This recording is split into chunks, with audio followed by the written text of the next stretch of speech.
తులారాశి. ఈ రాశి వారికి రోజు కొంత అనుకూలంగా చెప్పుకోవచ్చును.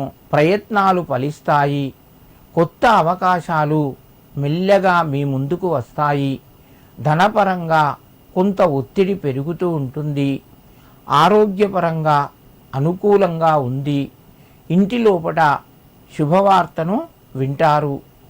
పనులు మీకు చేయవలసి వస్తే చికాకు పడకుండా 1-2 సార్లు పని చేయండి. పనిపైన శ్రద్ధ పెట్టండి. మీకు కలిసి వస్తుంది. ముఖ్యంగా కొన్ని పరిష్కారం కాని సమస్యలకు ఈరోజు మీరు నిర్ణయాలు తీసుకోవలసి వస్తుంది. ఆలోచించి ఇతరుల సలహాలు తీసుకొని నిర్ణయాలు తీసుకోండి. అవి మీకు మంచి ఫలితాలు ఇస్తాయి.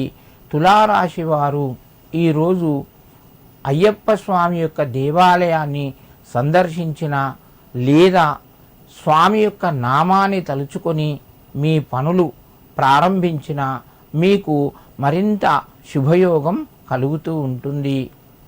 వృశ్చిక రాశి. ఈ రాశి వారికి రోజు కొన్ని సమస్యలు పరిష్కారం అవుతాయి. ధనపరంగా కొంత వృద్ధి కలుగుతూ ఉంటుంది. మిత్రుల ద్వారా శుభవార్తను వింటారు. ఉద్యోగస్తులకు అనుకూలంగా ఉంది. పై అధికారులతోని మెప్పు పొందుతారు.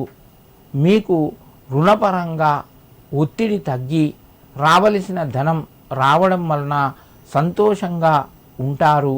ముఖ్యమైన నిర్ణయాలు తీసుకోవలసి వస్తుంది.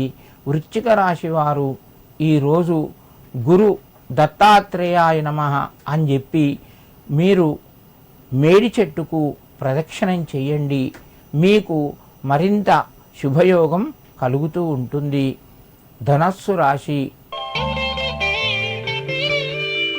ఈ రాశి వారికి రోజు కొంత కలిసి వస్తుంది. ధనపరంగా శుభవార్తను వింటారు. చేసే పనులు ముందుకు కొనసాగుతాయి. ఆరోగ్యపరంగా కొన్ని జాగ్రత్తలు తీసుకోవాలి. మిత్రుల ద్వారా కొంత సహాయాన్ని పొందుతారు. ఉద్యోగ ప్రయత్నాలు ముందుకు కొనసాగుతాయి. ఉద్యోగస్తులకు అనుకూలంగా ఉంది. ధనస్సు రాశి వారు ఈరోజు సుబ్రహ్మణ్యేశ్వరి యొక్క స్వామి నామాలు అష్టోత్తరాన్ని చదువుకొని మీ పనులు ప్రారంభించండి. మీకు మరింత శుభయోగం కలుగుతూ ఉంటుంది.